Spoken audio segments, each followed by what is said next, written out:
समोसा भारत में एक लोकप्रिय स्नैक है, लेकिन इसकी उत्पत्ति को लेकर अभी भी कोई स्पष्ट जानकारी सामने नहीं आई है।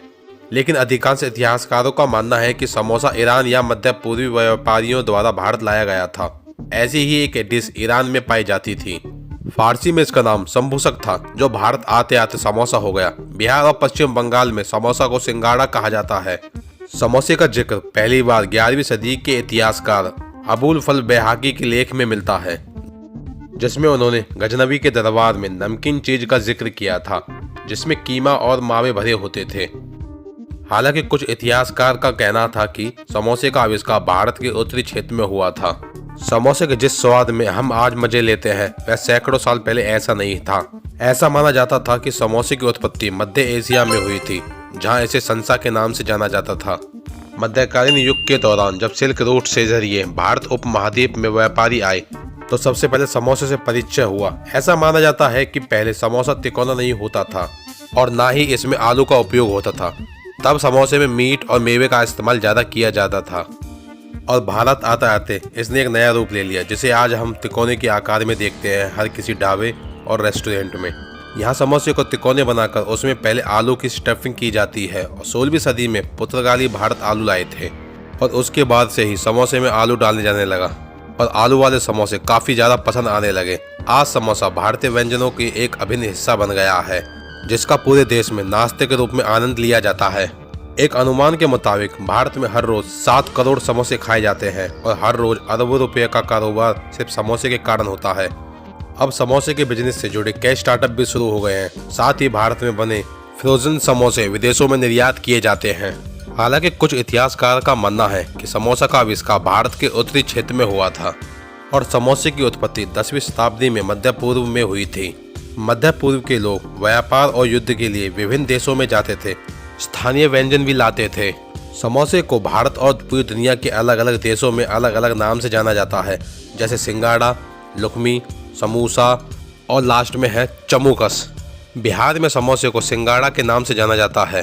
10वीं शताब्दी में समोसे को सिर्फ शाही परिवार के लिए बनाया जाता था, जिसे बड़े से बड़े लोग खाते थे सिर्फ। और जैसे जैसे समोसे का चलन होता गया, यह समोसा आज गली के हर नुक्कड़ कोने में मिल जाता है। 10वीं सदी से आते आते समोसे का इतिहास काफी बड़ा है, मानो कि यह एक कोई जंग जीत के आया हो। और अब तो समोसा आम बात हो गया है। अब तो लोग इसे अपने घर में कहीं पे भी बना लेते हैं। समोसे का बिजनेस काफी बड़ा है और इसमें मौके भी बहुत है अगर कोई करना चाहे तो। समोसे की तरह ही एक इतिहास इस मिठाई का भी है, हिस्ट्री ऑफ जलेबी। जलेबी की तरह ही इसका इतिहास भी घुमावदार है। इस स्वादिष्ट मिठाई की शुरुआत कैसे हुई और शुरुआत कहाँ से हुई, तो चलिए जानते हैं दोस्तों। वीडियो आगे बढ़ाने से पहले प्लीज जो हमारे चैनल पर नए हैं, चैनल को सब्सक्राइब कर दे, लाइक कर दे, शेयर कर दे। तो चलिए शुरू करते हैं। बच्चों से लेकर बूढ़ों तक सबको मिठाई खाना पसंद है। यह दुनिया की सबसे प्रसिद्ध मिठाइयों में से एक है।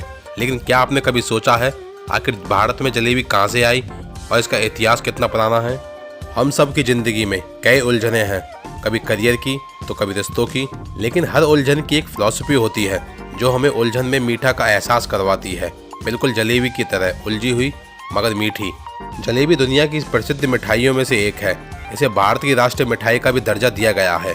जलेबी से हमारा नाता सिर्फ स्वाद का ही नहीं, बल्कि मेला, बाजार, हाट उत्सव, महोत्सव, उत्साह और उल्लास में हमारी भावनाओं की चाशनी में जलेबी हमेशा मिठास घोलती है। इतिहासकारों के मुताबिक जलेबी ईरानी मिठाई जुलाबिया या जुलबिया की बहन है। एक रिपोर्ट के अनुसार 10वीं सदी की एक पुस्तक किताब अल तबीक में जलेबी का उल्लेख मिलता है। करीब 500 साल बाद जैन लेखक जिनासूर की किताब में भी इसी तरह की मिठाई का जिक्र मिलता है। संभवतः जलेबी अरबी आक्रमणकारियों के साथ ही भारत आई थी। भारत में पहली बार गुप्तकालीन शासन में जलवा नाम की मिठाई का जिक्र है। दावा किया जाता है कि इसे ही बाद में जलेबी कहा जाने लगा। खैर, जलेबी का इतिहास कितना भी धूमिल हो, लेकिन इसका वर्तमान तो स्वाद से भरा है। भारत समेत दुनिया के कई देशों में यह मिठाई बड़े चाव से खाई जाती है। आमतौर पर मैदे से जलेबी तैयार की जाती है, लेकिन देश और दुनिया के कई हिस्सों में इसे बनाने के लिए चावल का आटा, गेहूं का आटा और सूजी का आटा भी इस्तेमाल किया जाता है। जलेबी के भी कई नाम हैं। उत्तर भारत में इस मिठाई को जलेबी के नाम से जाना जाता है, तो वहीं दक्षिण भारत में इसे जलेबी कहते हैं बंगाल में जलेबी को जिलेबी के नाम से भी जाना जाता है। जलेबी की कई किस्में हैं। भारत के अलग अलग राज्यों में काफी मशहूर है। आंध्र प्रदेश की इमरती, बंगाल में चना जलेबी, हैदराबाद की खोआ जलेबी, मध्य प्रदेश की मावा जलेबी, इंदौर के बड़े जलेबा। दोस्तों ऐसे फैक्ट के लिए चैनल को सब्सक्राइब करें, लाइक शेयर करें। जय हिंद, जय भारत।